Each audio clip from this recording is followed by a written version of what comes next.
Aujourd'hui, on a voulu faire un numéro spécial temps fort dédié aux récents événements qui ont secoué la France. Dimanche 25 octobre, on a eu un entretien avec Leïla Chahid dans le cadre des Journées de l'Histoire à l'Institut du Monde Arabe et on a profité de l'occasion pour lui poser des questions sur l'actualité. Leïla Chahid est considérée pour beaucoup comme la porte-parole de la cause palestinienne. Elle a été ambassadrice notamment de la Palestine auprès de l'UE jusqu'en 2015. Aujourd'hui, elle milite toujours, mais plutôt avec la société civile palestinienne. Alors dans cette vidéo, Leïla Chahid nous a fait un petit tour historique et a déplacé le curseur du débat pour s'attacher à discuter des véritables problématiques. On a abordé beaucoup de sujets dans cette interview et Leïla Chahid nous a toujours montré comment les problématiques actuelles ne sont pas du tout reliées à la religion, mais sont d'ordre plutôt historique, social, économique, commercial, militaire, et que contrairement à ce qu'on dit dans le discours médiatique ou sur les réseaux sociaux, c'est beaucoup plus profond.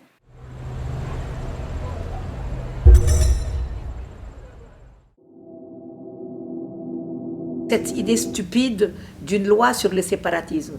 Qui veut se séparer? Personne ne veut se séparer. Les jeunes qui manifestent et qui se trompent de combat, ils le font parce qu'ils veulent s'intégrer, parce qu'ils ne sont pas intégrés. Parce qu'à la 4e génération d'enfants de l'immigration, on les appelle encore enfants de l'immigration, on ne les appelle pas français, parce qu'ils ressemblent à des Arabes, ou à des Camerounais, ou à des Sénégalais. C'est inadmissible. Et donc, c'est pas parce qu'ils veulent se séparer, au contraire, ils veulent surtout être bien intégrés, mais avoir les mêmes droits. Pourquoi on est arrivé à une telle rupture? C'est pas parce qu'ils veulent être séparés. Ceux qui veulent être séparés, le 3/4 sont des gens qui sont en Syrie. Ils ne sont plus là. Moi, j'ai été, il y a combien d'années? Il y a peut-être 15 ans, j'ai été avec mon ami Dominique Vidal, qui est journaliste, et avec mon ami Michel Warshawski, qui est un historien militant israélien. Et nous avons fait 40 villes en France pour parler aux jeunes dans les banlieues. Et lorsqu'on leur disait « Pourquoi vous détestez tellement les Juifs? Pourquoi vous attaquez des synagogues? Pourquoi vous attaquez des commerces? C'est inadmissible, ça n'a rien à faire avec la lutte anticoloniale palestinienne. » Vous savez ce qu'ils me répondaient à moi, le représentant de la Palestine? C'est pas parce qu'ils sont anti-palestiniens, ni parce qu'ils sont israéliens, ils sont français. Mais eux, ils réussissent et nous, on ne réussit pas. Eux, ils déménagent de ces quartiers qui sont des ghettos, ils viennent à Paris, ils trouvent du travail, ils sont reconnus et nous, on continue à descendre et à descendre. Et on n'a plus comme travail que d'être les petites mains des contrebandiers de drogue. Et donc, on a un ressentiment contre eux parce qu'ils sont la preuve de la réussite à la française et nous, nous sommes la preuve de l'échec. Surtout dans ces banlieues populaires où c'est le problème de la pauvreté, de la misère, parce qu'il y a quand même aussi beaucoup d'Arabes qui ont très bien réussi, depuis le haut de l'échelle politique aux plus grandes entreprises. Mais il y a quand même quelque chose qui a été le foyer de ce sentiment de frustration et de rage, c'est les quartiers populaires, des banlieues, des grandes villes. Regardez Marseille, regardez Lyon. Moi, comme j'ai fait de la sociologie urbaine et de l'anthropologie, j'ai beaucoup travaillé dans ces milieux, comme étudiante, comme militante et même comme ambassadeur, parce que je me sens arabe, comme je vous ai dit. Donc moi, je veux parler à ces jeunes, parce que je veux qu'ils soient fiers de leur... C'est pour ça qu'on est à l'Institut du Monde Arabe, parce que je suis fière de ma culture arabe, et il faut que ces jeunes arabes de France puissent apprendre leur langue à l'école. Non, il ne faut pas qu'ils l'apprennent à la mosquée, parce que la langue arabe, elle n'est pas liée uniquement au Coran. Nous avons une tradition pré-islamique où on était déjà dans la langue arabe. Il faut qu'ils puissent apprendre l'arabe, il faut qu'ils puissent avoir des instituts comme l'Institut du Monde Arabe, il faut qu'ils soient fiers de ce qu'ils sont et il faut qu'ils soient traités par les instances culturelles, artistiques, politiques françaises comme des égaux aux autres. Tant qu'il n'y aura pas ça, le problème ne sera pas résolu. Le problème ne vient pas de la religion. Le problème n'est pas entre l'islam et les Français. Le problème, il est un problème de niveau social, d'opportunités égales données aux uns et aux autres, et de revendication de droits citoyens. Et il faut que les jeunes se libèrent un peu de l'idée que c'est parce qu'ils sont uniquement musulmans. C'est pas parce qu'ils sont musulmans. C'est avant tout parce qu'ils ne sont pas dans l'échelle. Comment se fait-il qu'on soit tellement amis avec les Saoudiens et les Émiratis et les Qatariens? Ils sont musulmans eux aussi. Ils achètent des armes à la France. Donc on les aime bien. Mais on n'aime pas, bien sûr, les chômeurs qui sont dans la banlieue de Lyon. Et donc, moi, je pense que nous avons besoin d'un très grand débat. C'est pour ça que je suis tellement triste de cette idée de faire une loi sur le séparatisme. Le terrorisme islamique, il n'est pas français, il est international. Il a commencé vraiment dans le monde entier, en Afrique, en Afghanistan, en Irak. Il est une manipulation par des groupements qui viennent d'ailleurs de la stupidité de la politique américaine. Daesh, il a commencé en Irak parce qu'on a détruit le régime politique et donc les islamistes sont venus, ont pris la relève et ont repris les soldats de l'armée irakienne qu'on a renvoyés. Il faut un combat politique. On ne peut pas justifier l'horrible crime de l'assassinat de Samuel Paty. Parce qu'il n'a pas dit que lui, il était en faveur des caricatures. Il a dit qu'il fallait, dans une classe d'éducation civique et d'expression, de liberté d'expression, discuter de pourquoi ça a été tellement compliqué et tellement mal perçu. Ça a été déjà, parce que ça a commencé au Danemark, ça n'a même pas commencé en France. La tragédie, c'est qu'en France, parce que ça a donné lieu à l'horrible crime de l'assassinat de la moitié de la rédaction de Charlie Hebdo, c'est un sujet très douloureux. Mais ce n'est pas une raison pour aller couper la gorge à ce malheureux et décapiter ce pauvre professeur qui ne faisait que son travail. Il y a aussi sur les réseaux sociaux des gens qui ont défendu l'action de l'assassin. Et l'assassin, vous voyez, il n'est même pas maghrébin, il est tchétchène. Pourquoi il est tchétchène? Parce que la Tchétchénie a vécu un génocide en Russie et personne n'a aidé. Et la Tchétchénie est musulmane. Et donc, malheureusement, nous payons des prix de questions politiques et pas religieuses. Ce garçon, à mon avis, il ne parle pas arabe, il ne comprend rien à ce qu'il lit du Coran. Mais il est traumatisé par ce que sa famille a vécu en Tchétchénie pendant la guerre de la Russie contre la Tchétchénie, qui d'ailleurs a été horrible parce que c'est comme la Bosnie, c'est comme l'Afghanistan, comme par hasard. Les Ouïghours, les Rohingyas, les Afghans, les Bosniaques. Et donc, il y a un sentiment chez les musulmans du monde qu'on peut tuer des musulmans dans le monde sans que ça ne soulève une condamnation ou une solidarité internationale. Et malheureusement, c'est un sentiment qui est justifié par les faits. Vous trouvez que c'est normal que M. Erdogan menace la France et le président Macron, au lieu de menacer les Chinois qui sont en train de littéralement faire un génocide chez les Ouïghours musulmans? Pourquoi? Parce qu'il fait du commerce avec la Chine. Par contre, il menace la France et il demande un boycott des produits français. Il y a une grande supercherie d'ordre politique. Vous allez me dire qu'à Gaza, ils ont brûlé les portraits du président Macron parce qu'ils sont contre la loi sur le séparatisme. C'est de la foutaise. Quelqu'un leur a dit d'aller manifester et de brûler les portraits. Et la même chose pour l'histoire des boycotts des produits français. Parce que ça devient une question politique entre la Turquie, qui a des problèmes avec la politique du président Macron, et la France, pas seulement à propos de l'islam, mais surtout avec la présence turque en Méditerranée pour les forages, à cause de la position turque en Libye, à cause de la position turque en Azerbaïdjan. Et donc, il y a un contentieux turco-français important. Et Erdogan a sauté sur l'occasion de l'assassinat de ce pauvre professeur, de la loi sur le séparatisme, pour faire campagne contre la France. C'est aussi simple que ça. Moi, je pense qu'aujourd'hui, c'est très grave que Erdogan manipule les musulmans du monde, et en particulier en France, en prétendant que lui est le grand défenseur de l'islam en France et ailleurs. Parce que qu'est-ce qui a poussé Erdogan? C'est que les Français ont fini, grâce à Dieu, walhamdulillah, ils ont fini par reconnaître qu'il ne fallait pas confier les mosquées et la formation des imams à des pays étrangers. Qui sont les pays qui payent le plus pour la formation et le financement des mosquées? La Turquie, l'Algérie et le Maroc. Ce n'est pas normal, il faut que ce soit la France. Moi, j'ai dit ça lorsque j'étais étudiante à Paris il y a 45 ans. Vous savez ce qu'ont m'ont répondu les officiels français? Tu ne comprends pas, Leïla, nous sommes un pays laïque, on ne peut pas toucher à la religion. Je dis, mais alors vous préférez que ce soit les Saoudiens et les Turcs qui financent les mosquées et la formation des imams. Maintenant, finalement, ils ont compris que c'était une grave erreur.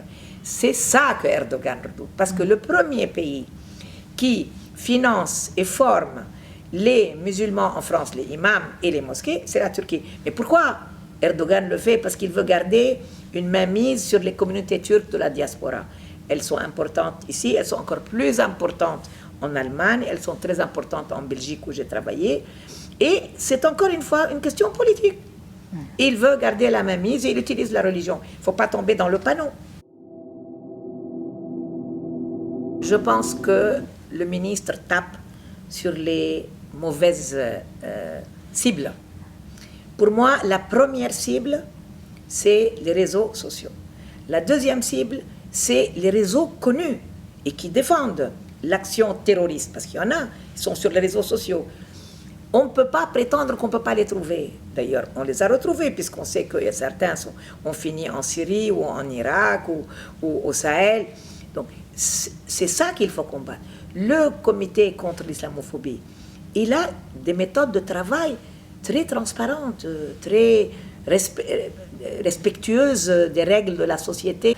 Moi, je pense qu'il faut que les cibles, je ne connais pas assez bien Baraka City, mais pourquoi ces deux en particulier? Il faut laisser la justice faire son enquête, et si vraiment il y a des preuves, oui.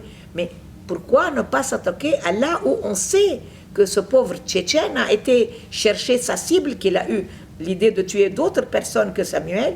C'est les réseaux sociaux. Il faut être très sévère sur les réseaux sociaux. Il faut nettoyer les réseaux sociaux de tous ces racistes qui appellent à la haine, qu'elle soit contre les juifs ou contre les musulmans, parce qu'il y a les deux, ou contre n'importe quoi. Hein. Moi, je pense que ça, c'est la tâche de l'État français. Est-ce que c'est possible que vous me disiez qu'on peut arriver sur la Lune et on ne peut pas nettoyer les réseaux sociaux de toute la culture de la haine? C'est pas convaincant. Cette haine, elle vient de problèmes d'ordre historique ou culturel ou politique ou d'alliance, parce que n'oubliez pas qu'on est dans une période préélectorale avec des élections régionales et puis des élections présidentielles. Mais il faut aussi que les Arabes se défendent, mais se défendent intelligemment. Il faut désamorcer le discours qui en fait uniquement un combat entre musulmans et anti-musulmans. C'est un combat d'ordre politique et commercial et militaire. Et là où il y a des gens qui racontent n'importe quoi, il faut les opposer à des gens qui parlent bien. Il faut aussi aller de l'avant et demander. Il y a assez de spécialistes du monde arabe et du Maghreb et de l'Afrique et du monde musulman pour aller aussi sur les plateaux et dire les choses vraies. Je disais souvent à des collègues, je ne dirais pas de quel pays, mais à d'autres ambassadeurs, on doit aller plus dans les médias parce qu'on doit montrer l'image du vrai monde arabe, du vrai monde musulman. Très peu de gens étaient prêts parce qu'ils avaient peur de fâcher quelqu'un. Nous, on a toujours cette arrière-pensée que il faut défendre sa conviction, même si on va fâcher des gens. Et donc, je pense que nous sommes aussi, nous sommes responsables de notre absence sur le plan médiatique. Il n'y a pas de raison. Il y a beaucoup, je ne vais pas citer des noms, mais c'est pour ça que j'adore tellement cet Institut du monde arabe, parce que lui, justement, il donne la parole à tous ceux qui veulent venir défendre la vraie histoire du monde arabe, la vraie culture arabe, la vraie culture musulmane, qu'elle soit arabe ou turque ou autre. Mais on ne peut pas être tout le temps dans la victimologie. Ça veut dire, nous les Palestiniens, au début on était comme ça. Nous on est victimes, nous on est victimes. Et puis on a très vite compris que tant qu'on passe notre temps à dire que tout le monde est responsable de notre malheur et pas nous-mêmes, on n'a pas avancé. Il faut que aussi les jeunes maghrébins ou africains dans ce pays, ceux qui sont différents des autres, ceux qui sont de ce que fait la France laïque, vraiment, qu'est-ce qui fait la France laïque? C'est cette pluralité, cette diversité. Il y a des Portugais, il y a des Polonais, il y a des Arabes. Les gens ne comprennent pas ce que ça veut dire laïcité. En France, le mot laïcité est devenu tellement sacré que personne, mais vous savez, entre Français, regardez aujourd'hui le Conseil, l'Observatoire sur la laïcité, on est en train d'attaquer Bianco, qui est un remarquable président, parce qu'il y a des gens qui ont des conceptions différentes de Bianco. Les Français, entre eux, ne sont pas d'accord sur qu'est-ce que c'est la laïcité. Et dans le monde musulman, on pense que laïcité, ça veut dire anti-religion. Absolument pas. Ça veut dire respect de toutes les religions, mais surtout séparation de l'État de la religion.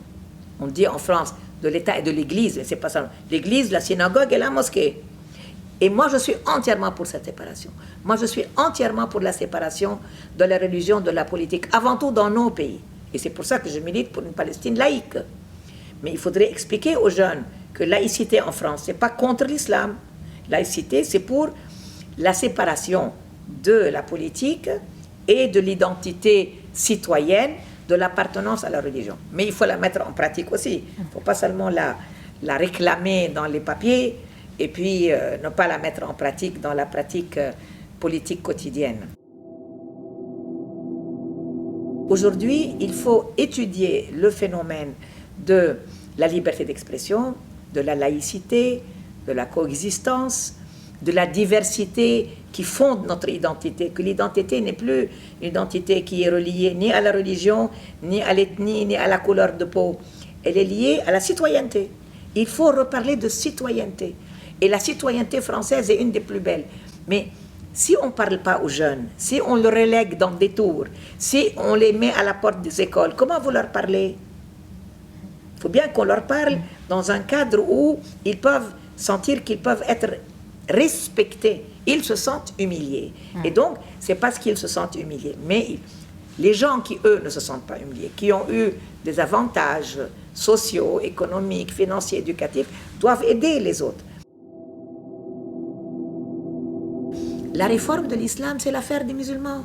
Elle va se faire dans les instances théologiques musulmanes dans le monde entier. Elle prendra le temps qu'il faudra. Moi, j'appelle à cette lecture et à cette interprétation moderne de l'islam. En tant que femme arabe, je ne suis pas pratiquante, mais je suis quand même de culture musulmane.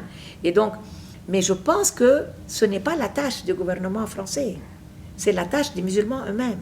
Et donc, je pense réellement que ce qu'il faudrait, c'est peut-être une lecture critique. Ça ne tient qu'à nous de donner les bonnes définitions.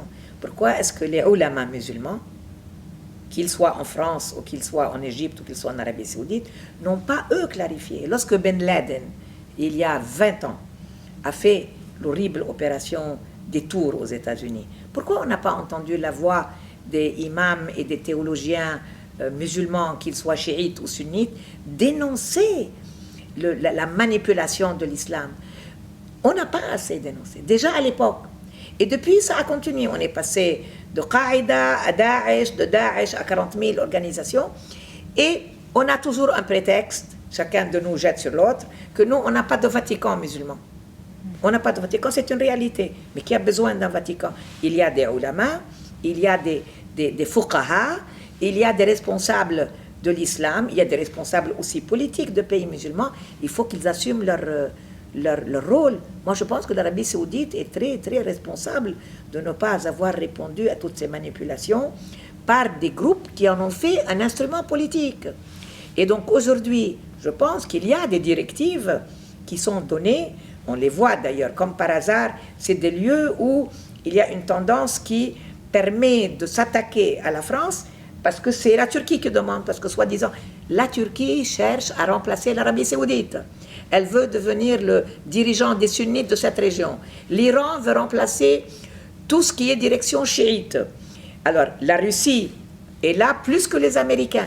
Nous sommes dans une guerre géostratégique dans cette région du monde où il y a des puissances qui vont remplacer d'anciennes puissances. Parce que les Américains se sont retirés, parce que les Soviétiques n'existent plus, et que les Américains, après Obama et même Trump, ne veulent plus être présents sur la scène moyen-orientale.